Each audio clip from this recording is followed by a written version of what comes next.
الشيطان الرجيم بسم الله الرحمن الرحيم أستغفر الله ربي وأتوب إليه الحمد لله رب العالمين والصلاة والسلام على خير خلقه وخاتم الأنبياء والمرسلين سيد الأولين والآخرين شفيع المذنبين رحمة للعالمين محمد وآله الطيبين الطاهرين المعصومين اللهم صل على محمد ربنا لا تزغ قلوبنا بعد إذ هديتنا وهب لنا من لدنك رحمة إنك أنت الوهاب. Assalamu my dear brothers and sisters. So alhamdulillah, by the grace of Allah, we have reached the fourth lecture. And again, I pray that whatever small that I have said is beneficial to us all. In this lecture, I will be connecting to what we have discussed previously, so I'll give a bit of a short summary. But we are now going to enter into the second phase of the topic, which is how injustice is created through ideas. Injustice is created through intellectual trends. Injustice is created through the way in which our mind can be influenced to think about particular things. So we have already looked at human rights, okay? And what we discussed was, whilst of course human rights is very noble, it can be used as an instrument for political gain. We gave the example of ISIS, we gave the example of American and British policy, but we also said that Muslims have to participate in the international community. We have to have a voice, just as Hussein alayhi salam had a voice in Karbala. It doesn't matter that many people did not follow him. That voice was a voice of courage which Allah blessed, and we are still, by the grace of Allah, remembering him today. And we have to learn from that courage if we want Allah to bless our actions. Now, in this lecture, the focus is on how to do a rahmah, how to be compassionate to people. And the way in which, when there is suffering around the world, when people are being killed, how should we act? Already, if we see, for example, people being killed in Iraq or Palestine, etc., our heart goes out to them. So we automatically feel compassionate, right? And that's fine, this is not a controversial thing. But the harder question is, how do I become compassionate? What is the most effective thing that I should do to relieve their suffering? So of course we protest, we give money, we write letters of condemnation, we are talking about raising awareness in the community. What is the most effective strategy to show compassion to people so that they benefit from our compassion? They benefit from our good deeds. As I have mentioned the question to you before, how do we know that the money that we are sending to these places is going to them? How do we know that when we say something in the community or what we raise on or write on Facebook is actually being heard? Do we assess our own strategies and policies?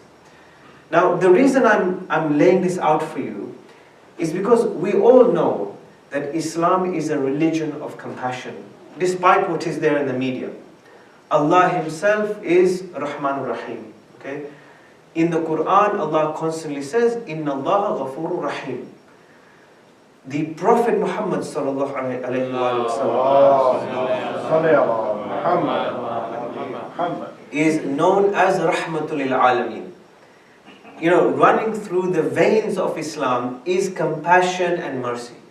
Imam Hussein alayhi salam, as we discussed yesterday, shows compassion to Khur, shows compassion to enemies, shows compassion to people joining his camp. Even the way he was killed, of course, was very brutal. But he does not show the same brutality to his enemies. He doesn't. Of course, he engages in battle and performs his duty. But he is not there to mutilate the enemy. He is not there to go and trample on the camps of the enemy and to trample on the camps of the women and children, despite the fact that Yazid ibn Muawiyah ordered that the enemies would go into the tent of Zainab salamullah alayha. that the women would be dragged out and taken to Kufa. We see none of this from Hussein alayhi salam. What we see from Hussein alayhi salam is compassion.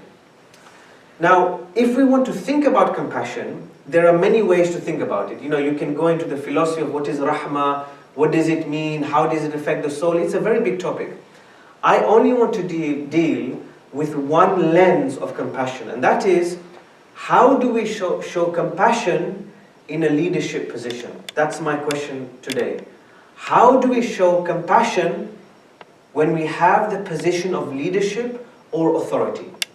Because it follows on from the last 3 lectures that if all of us, Muslim community leaders, Muslim professionals, all of us, we want to actually show leadership in the Muslim community and relieve the suffering of Muslims and non-Muslims around the world, how do I use my position of leadership in the best manner possible so that I know that people are benefiting from my compassion?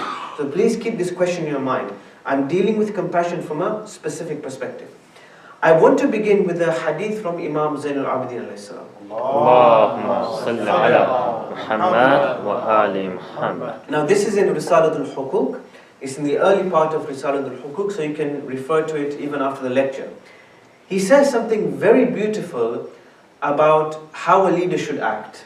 And he mentions compassion here. He says, وَأَمَّا حَقُّ رَعِيَّتِكَ بِسُلْطَانِ فَأَنْ تَعْلَمَ أَنَّهُمْ صَارُوا رَعِيَّتَكَ لِضَعَفِهِمْ وَقُوَّتِكَ.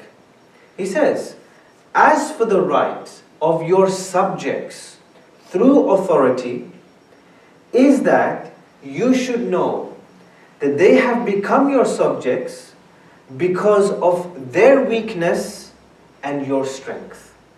Now he's addressing a leader here. That means if a leader wants to know how to act with his people and why this person has become a leader, the first principle he should understand is that he's not a leader because he's very good. He's not a leader because he's got the most votes. He's not a leader because he's more superior than other people. He's a leader simply by virtue of the fact that the people in front of him are weak in some way and he has some kind of strength. Now he'll analyze this. What is this weakness and what is his strength? He says, فَيَجِبُ أَن تَعْدِلَ فِيهِمْ وَتَكُونَ لَهُمْ كَالْوَالِدِ الرَّحِيمِ. And this is the key line. He says, so it is necessary that you should be just towards them and be like a compassionate father towards them. A leader should not consider himself superior. A leader should not consider himself that, well, I deserve this position and other people don't. Imam Zainul Abidin al-Islam is saying something very beautiful. He's saying, you are in this position now, and you have to be like a compassionate father to your people.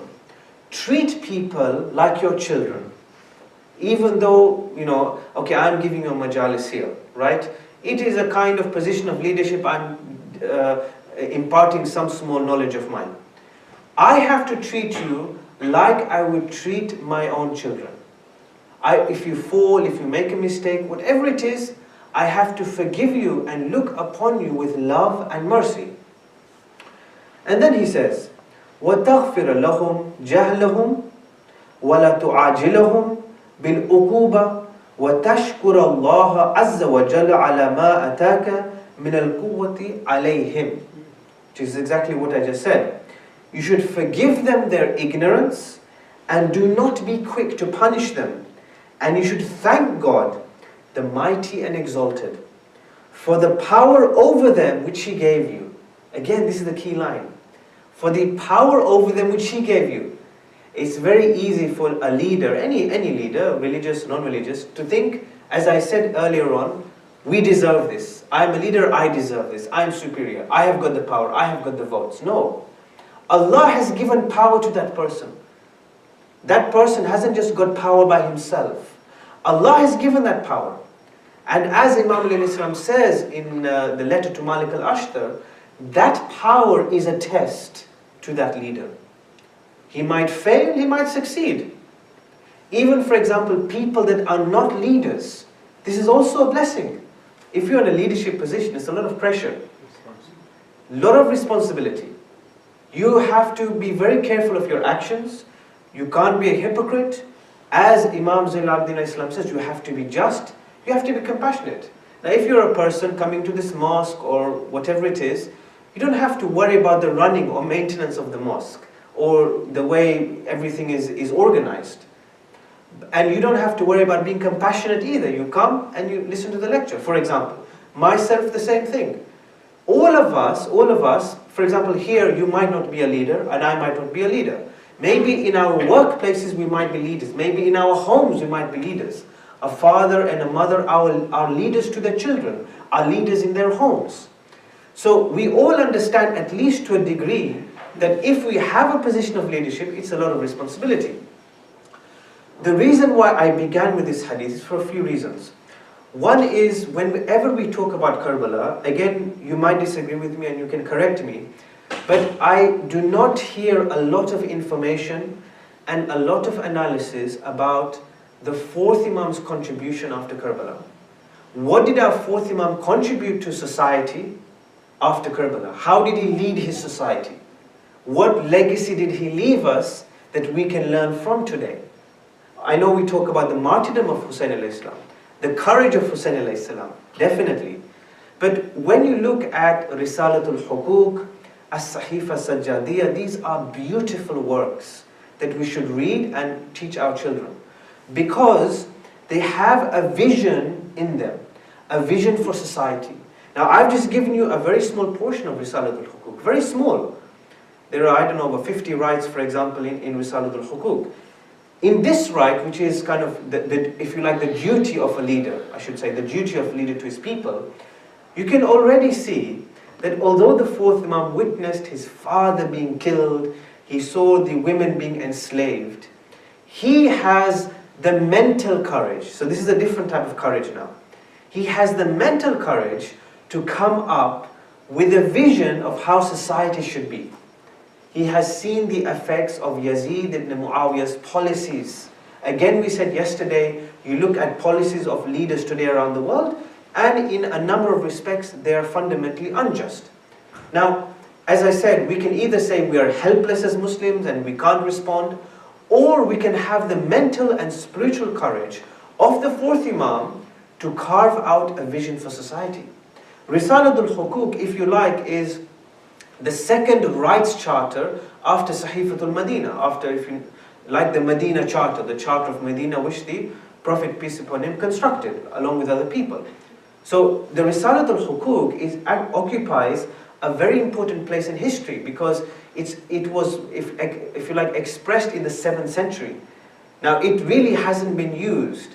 To my knowledge, there are not as many commentaries on Risalatul Hukuk as there are on As-Sahifa Sajjadiyya, as there are on the du'as of the fourth Imam. You won't find many commentaries on the value of Risalatul Hukuk today. My humble belief is that it does carry value. You can see it today.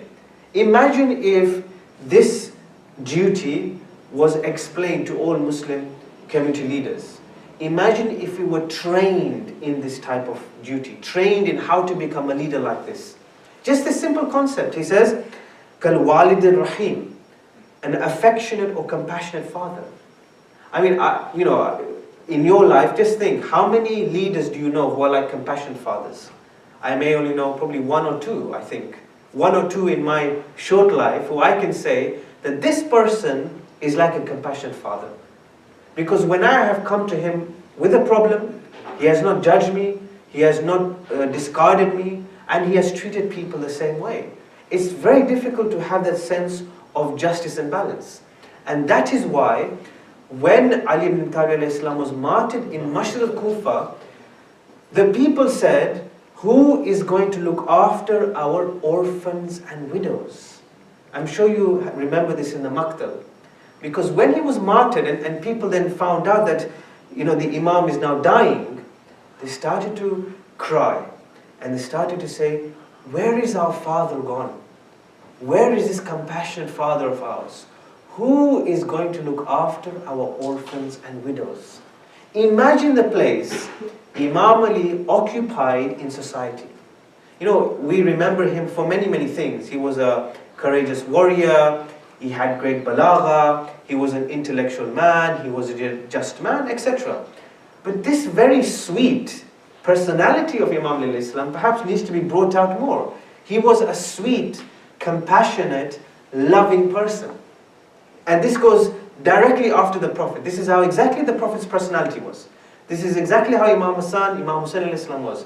You look at the words of, as I said, Imam Zayn al-Abidin, you compare it to the words of Imam Ali in letter to Malik al-Ashtar, very, very similar. So there was a loving trait which was practiced in the household of the Prophet. Now, when you look at scholars or leaders today, whether we are a Muslim scholar or a non-Muslim scholar doesn't matter. I have seen this problem constantly. It's very easy for a scholar, Muslim or non-Muslim, to remain in the ivory tower. That means a scholar will be content in writing, in researching, in giving majalis, in engaging in theory, in teaching students. So he will remain within that enclosure.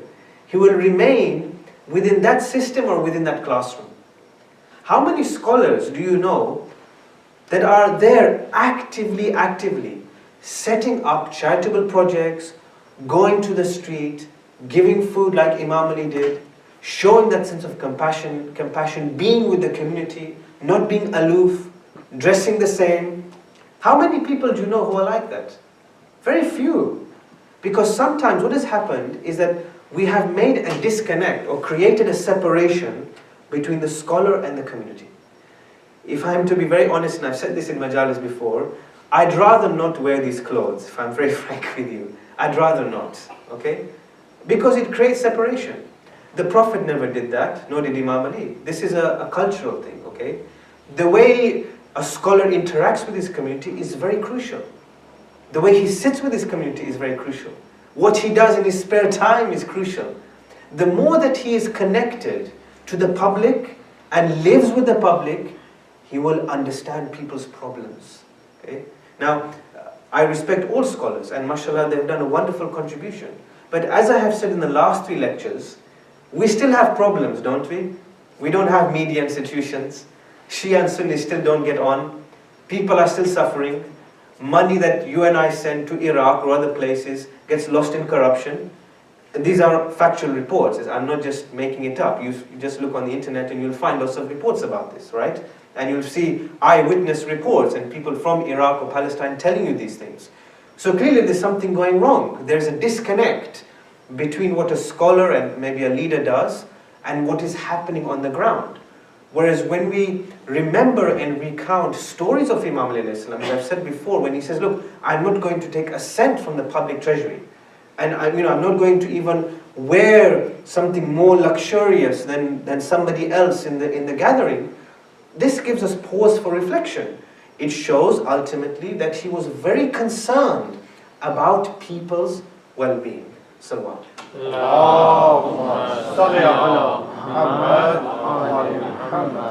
Now, I've given you this context because I just wanted to emphasize to you that Islam is a religion of compassion. We have personalities in our religion that show compassion. And of course, I want to just introduce to you a different conversation to the one that is presented in the media. But now comes the difficult question. We all want to be compassionate, especially when we see suffering around the world. And how do we do it? How? We give our khums or zakat, for example, or we give sadaqah or whatever. And sometimes we may think our duty is done by giving our khums. My humble argument and submission to you tonight is no, our duty is not done.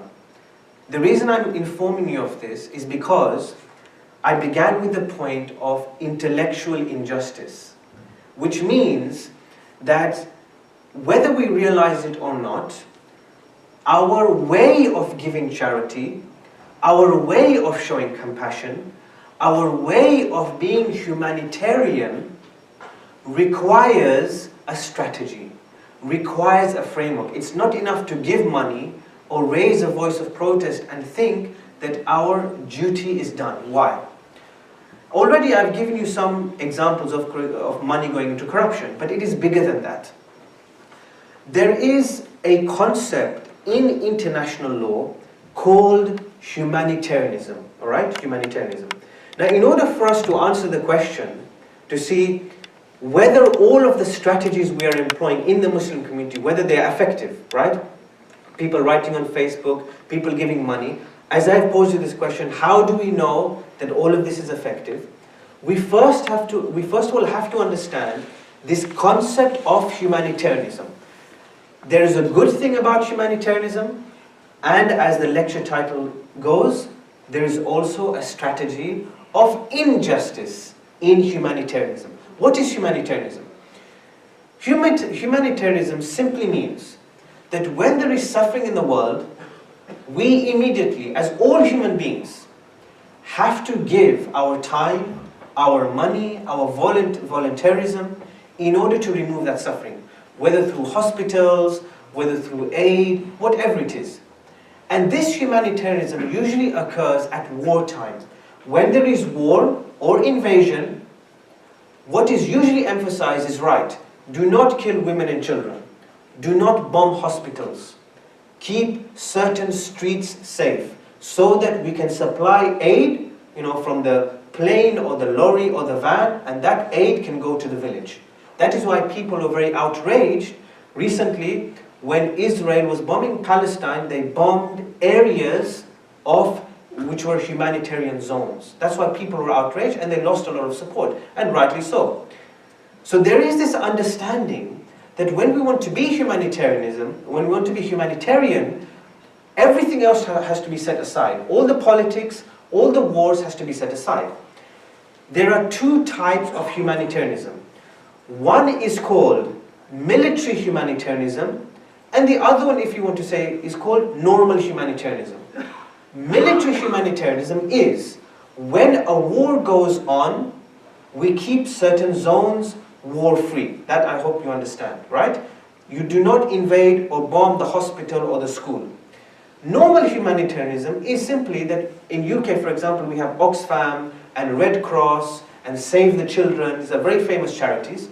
Normal humanitarianism is, whether in wartime or peacetime, still you give clothes and you give food and you send money all the time throughout the year to poor countries or war-stricken countries. So there are two types of humanitarianism.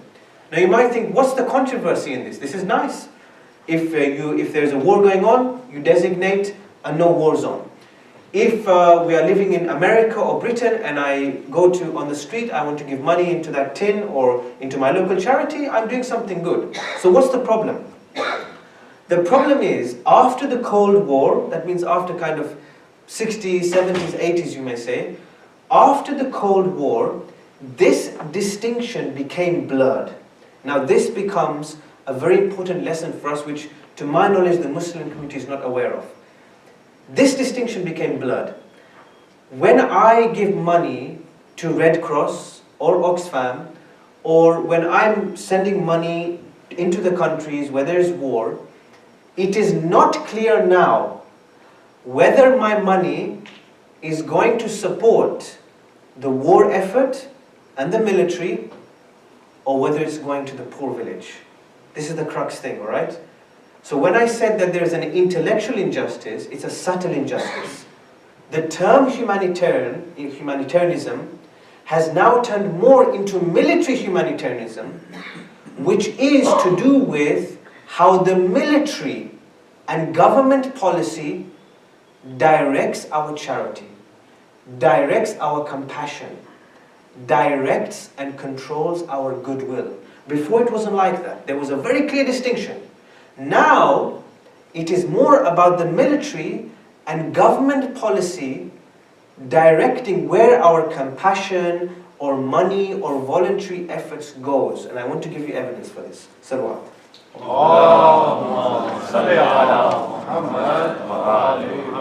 How did this change? How come the two became very blurred? Right? How can you blur the distinction and say, right, now money is going to military? I mean, how can you do that? How is the money not going to the poor village? There are two reasons which Professor Costas Douzinas gives. The first is, after the Cold War, the international strategy changed. It wasn't, as you and I think very simply, oh, if there's a country that's going through, oh, we're going to give in charity. British and American government didn't think like that. They now had two objectives in mind. One is, now that money is going into a country, we have to make sure that the country is secure. Why is it that whenever you switch on the news, Britain and America is always going on about securing the Iraqi region, securing the Syrian region. We're going to send troops to make sure that the region is stable. Why do they say that? Because now the policy's changed. It's not just about building a hospital and giving charity to that region. Now, it is about making sure that region is secure, so therefore, you increase military troops. Now, the military is trained not just in fighting. The military is trained in humanitarian efforts. They are trained in giving supplies. They are trained in volunteering, and they are trained in giving aid. So this is another thing they are trained in. It's not just about killing. The second is that after, for example, let's say giving a loan to Africa, okay, so let's say parts of Africa. Now the British and American policy and other international policies is that we want to develop the poor country. So now in, let's say, parts of Africa, you will find greater investment by organizations with the supposed aim that they want to uplift the poor, right? It's not, as I said, it's not just about building a hospital and then leaving the country.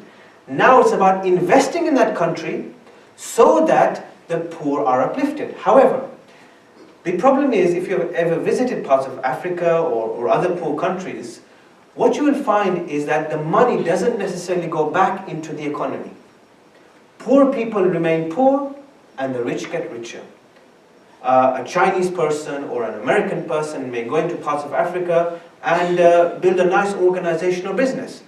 But that money either goes into his or her personal wealth or back to his or her own country.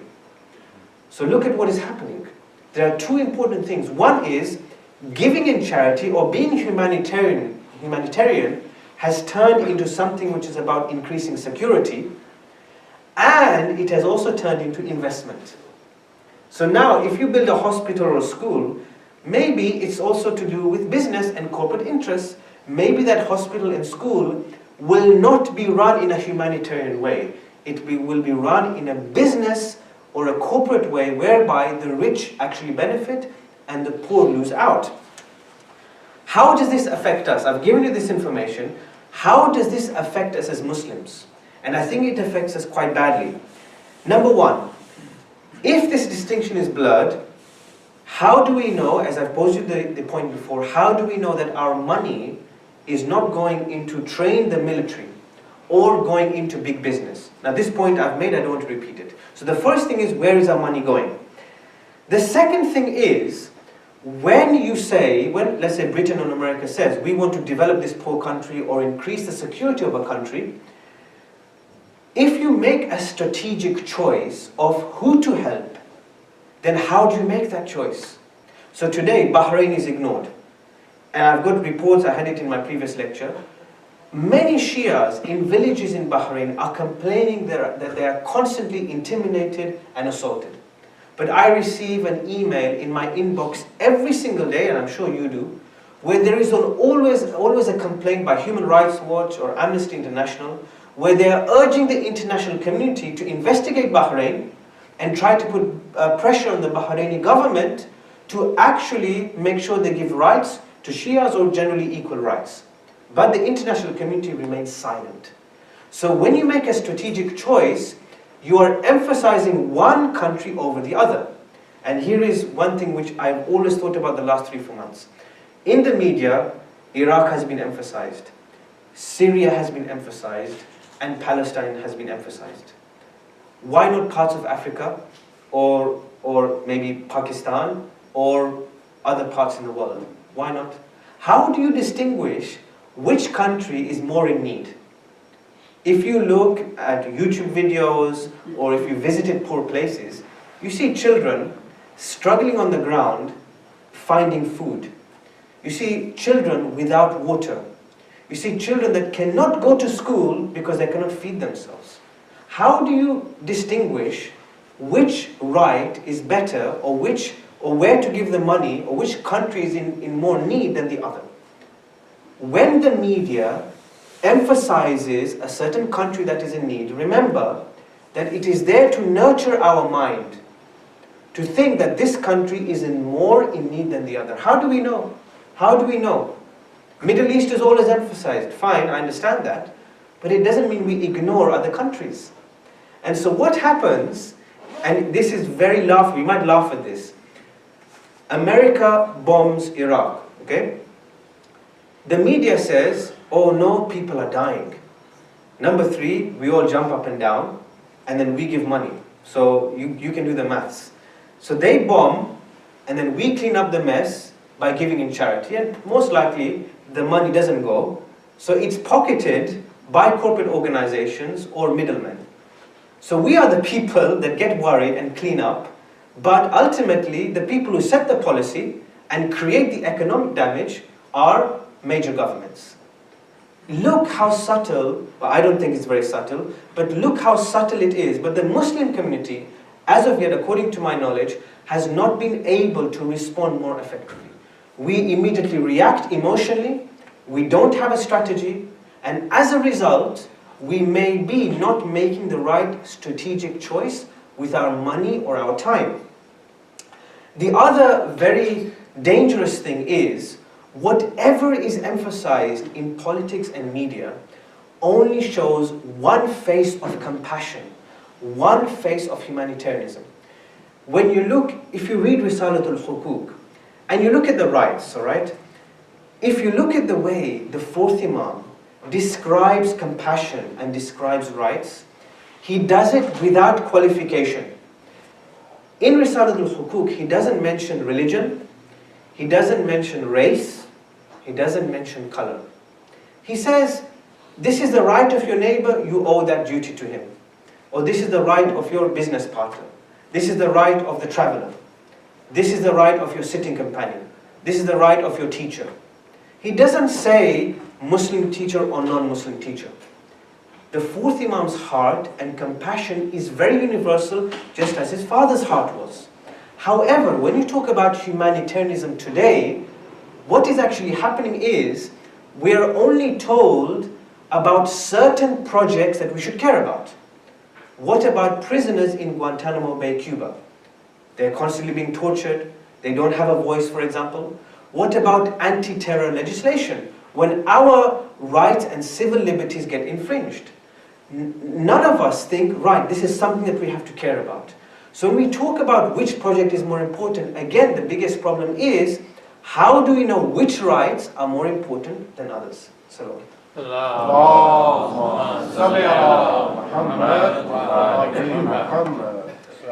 so now we come on to our personal actions.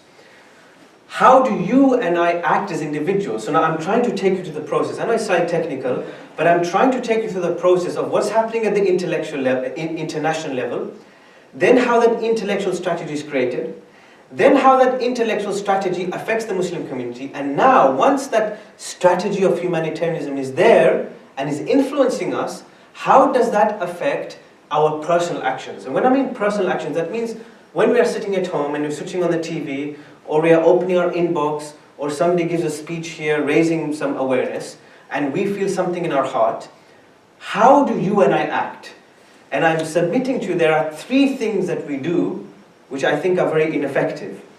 One is, when we show compassion, of course we want to be noble, but when we show compassion and give money, we think in abstract and general terms. What does this mean? It means we think that when we give money, our job is done. We do not think in terms of the long-term consequences and goals of what our role and position should be in the community, and in terms of stopping the suffering. We want to reduce the suffering, not necessarily stop the suffering. So we think in very general terms, not specific terms. Number 2, and I want to quote you what the professor says. He says, people generally who are affected by this philosophy do not carry out cost-benefit analysis of their activities. Their commitment to broad principles of improving humanity and trying to help people blinds them to the inadequacy of the tools and the adverse effects of their activities. They see themselves as outsiders and shut their eyes from power structures. What does that mean? Let me just give an example to illustrate this to you. Many Muslim organizations today have NGO status, right? NGO status. And most of the reports that I read from Shia organizations and Sunni organizations make sure that a very grand statement comes out. You know, they'll say, we attended an NGO meeting, we participated in United Nations, we are making a report to this General Assembly, etc., etc. Most Muslims are unaware of what an NGO is and how it is used. An NGO, meaning a non-governmental organizational body, is fundamentally there to make sure that its body is to be independent from the government. When, for example, an NGO is then saying, okay, we want to help Afghanistanis, we want Afghanis, or we want to help Iraqis, or we want to help people in America, whatever it is, we want to make sure that our policy is different to the government, right? That's why we're an NGO. What if I were to tell you, and this is what the professor says, Kostas Diznas, he says, what if I were to tell you that NGOs are no longer independent? They are part of the international policy planning of British and American government. So when a Muslim organization goes to the United Nations and then takes out that statement, and you may see it in your inbox, we went here, we gave this report, you know, we are now speaking to international leaders, this really doesn't mean anything. Because we are part of that process of injustice. And I want to give two examples. Colin Powell stated before the Afghanistan war that NGOs are such a force multiplier for us, such an important part of our combat team. We are all committed to the same singular purpose to help humankind. We share the same values. And the head of programs for US aid in Afghanistan agreed, we are not here because of the drought and the famine and the condition of women. We're here because of 9/11. We're here because of Osama bin Laden. Some NGOs are there to explicitly support military personnel. They are not there to help poor people. Number two, when Muslim organizations get NGO status, it doesn't mean anything. Because when we give a speech in United Nations, this is exactly what Britain and America want us to do. They want us to participate in the international space. It's exactly what they want. They want us to be present. Why? Because by us being present, we would feel as if we have performed our duty for our Muslims. I gave the example of African American civil rights movement. We have to think of different ways that can actually reverse the policy and challenge the institutions. Protesting and civil rights protests and all that worked during that time because it's not something that people expected. Today, Muslims need to come up with new and creative ways by which we can challenge the policies. As I have said, Britain and America think 100 years ahead. They know that Muslims are going to protest. We have Al-Quds protest every year. We have protests, I'm sure you have protests in America. Now all these protests that occur, we go for one day and we finish. Do you think they have a lot of effect? I don't see policies changing. In fact, policies getting worse. So why are we not thinking of new ways? My submission to you is it's because our mind has been influenced to think that the humanitarian strategy is the best strategy, and by us showing compassion in this way, we are certainly helping Muslims. My submission to you is we are generally not, because we are participating and already accepting this political space given to us. We now have to think of different ways. Salawat.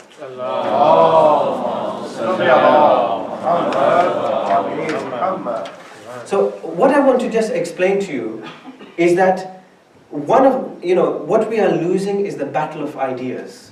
And maybe this is where we should invest our time. I gave the example of a media institution, but we should also try to say, what is an alternative to capitalism? What is an alternative to this military humanitarianism? What is an alternative to this international law? We have to have thinkers in this field. We have to have scholars that think in this field. If we're able to think of new ideas, then people will follow it. I don't think that necessarily the social movements that we're engaged in will always be effective. But if we can present a new idea and use the internet, use social media, then we might actually find that people will say, right, we are now going to follow this model, and that's the way that we can revolutionize ideas. I want to end before the Maqtal on the right of the mother, which Imam Zainul Abidin alayhi salam explains. The reason I'm ending on this is to show us and share with you that compassion for a human being must be compassion from the soul. When we do anything, if I want to help a human being, it's very easy for me to post something on Facebook. It's very easy for me to go on PayPal and donate $100. But the concept of charity is purification, actually. It's meant to purify my soul. So it's very easy to be an armchair humanitarian. That means we sit there and I say, I've done my duty. Whether we are spiritually moved, whether we really feel the suffering of poor people, I don't know. I question this myself all the time, by the way. If I give 50 pounds or 100 pounds or whatever, I think, okay, I've done that, but I'm not changing as a person.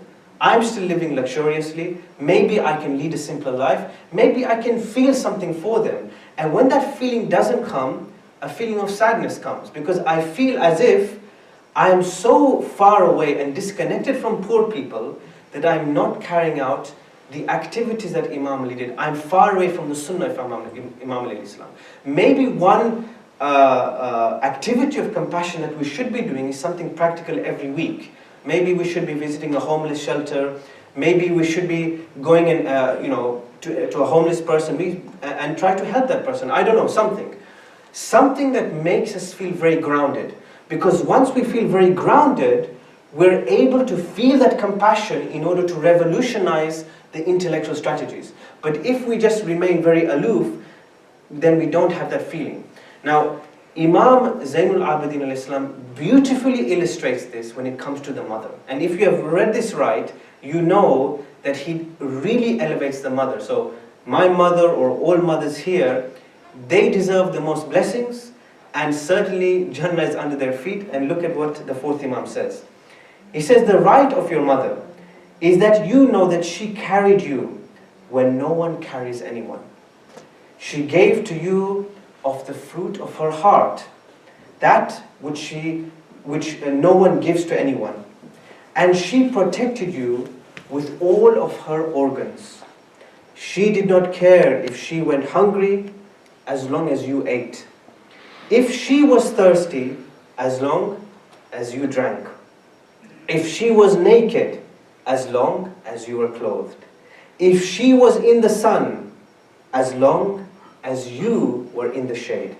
She gave up sleep for your sake. She protected you from heat and cold, all in order that you might belong to her and be with her. Subhanallah. You will not be able to give her thanks or show her gratitude unless through God's help and giving success.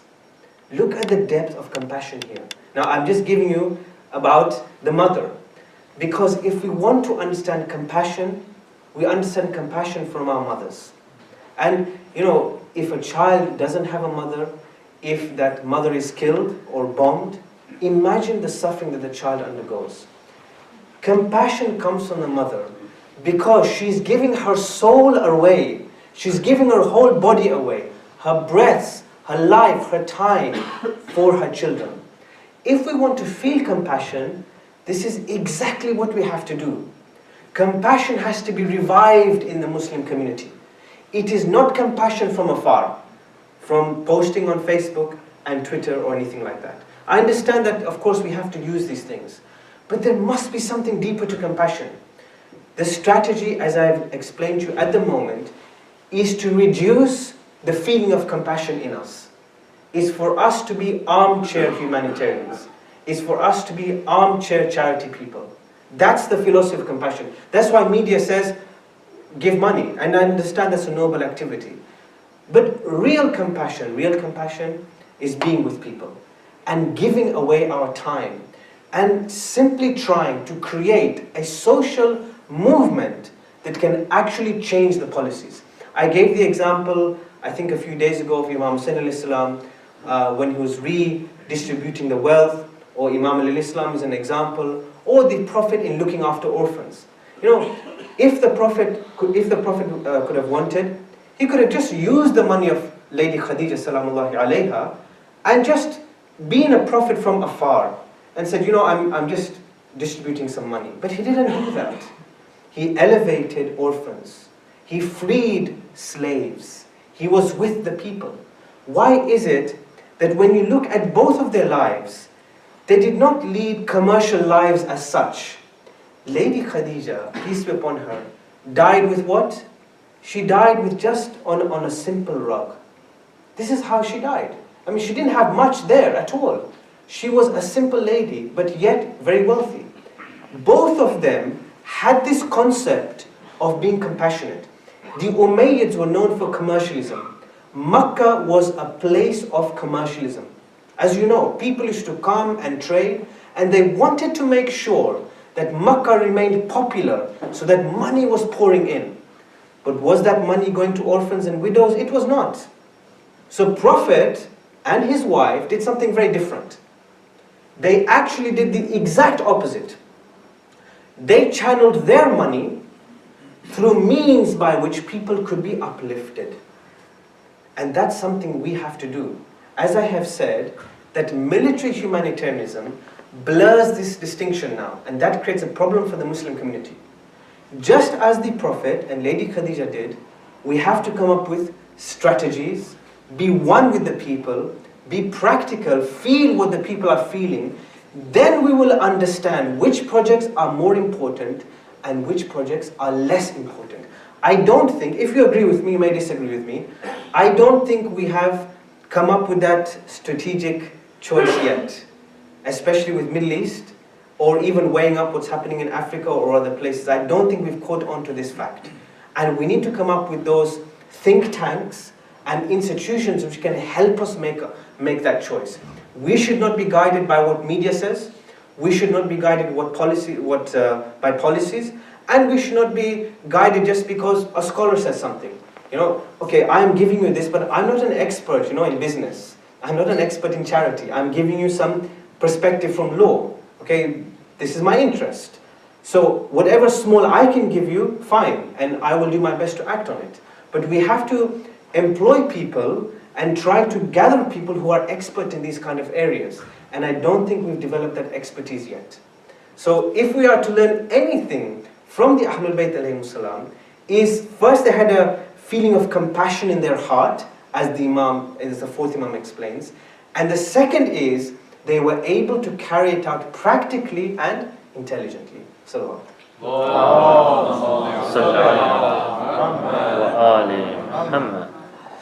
So inshallah, tomorrow we are going to continue this theme, and I'm going to deal with the Quran. The way in which there are strategies of injustice to make us think that the Quran is a barbaric book. I want to explore this, and how we can respond through Nahj al-Balagha. Inna lillahi wa inna ilayhi raji'un. My dear brothers and sisters, as we continue on in our journey of Karbala and our journey of remembering Al-Hussein alayhi salam, we find some of the very important companions, even companions that joined late to Al-Hussein alayhi salam, being martyred. One companion I want to deal with, of course, is Khur. If you remember, before Khur came to Al-Hussein alayhi salam, he said, I find myself between heaven and hell. I find myself knowing not what to do. For I was the person that stopped Al-Hussein alayhi salam in his tracks. As he goes to our Mawla, He says, with a broken heart and eyes filled with tears, he says, O Hussein alayhi salam, do not you know that I have come to you pleading and begging for your mercy? Truly, I am the one that stopped you. O Hussein, can you ever forgive me? And Hussein alayhi salam embraces him and forgives him and says, Allah forgives you. When Hur was crying, the women were lamenting. And they were crying because they saw this embrace. More than that, they saw the love of Hussein alayhi salam towards Hur and Hur's love to Hussein alayhi salam. What happened next, brothers and sisters, was very brutal. Because Hur's heart became so loving, became so courageous, that he said, O Hussein alayhi salam, now I want to fight. Now I want to be the one to go into battle. And this is what is reported. He said, O son of the messenger, I was the first person to intercept you on your journey. Now I want to be the first to go into battle against your enemies, so that I may receive intercession of the Prophet on the Day of Judgment. And the Imam permitted Hur to do that. As Hur advanced into battle, he recited the following verses. I am Hur, whose house is a place of safety for visitors, and renowned for its hospitality. These great family, that is Hussein and his family, are the dearest guests of Allah amongst those in Makkah and Mina. I will not restrain my sword from anyone in defending these beloved creatures of Allah. I am Hur, who has grown up in the household of freedom and have inherited bravery and freedom from my ancestors. Hur started to attack and kill many. He dismounted and continued to fight on foot. After killing several men, he was attacked by a great number. Hur fell to the ground. The companions of the Imam carried Hur's body to the Imam while there still remained a trace of life in him. The Imam, as he saw Hur, started to cry. The Imam cleaned the blood from Hur's face and said, O Hur, you came to me and now you have fought for me. Hussein alayhi salam started to clean the blood from his face and said, you are Hur, as your mother has named you, you are a free man. You are a free man in this world and the akhirah. Inna lillahi wa inna ilayhi raji'un. Matam al-Hussein. Ya Hussein.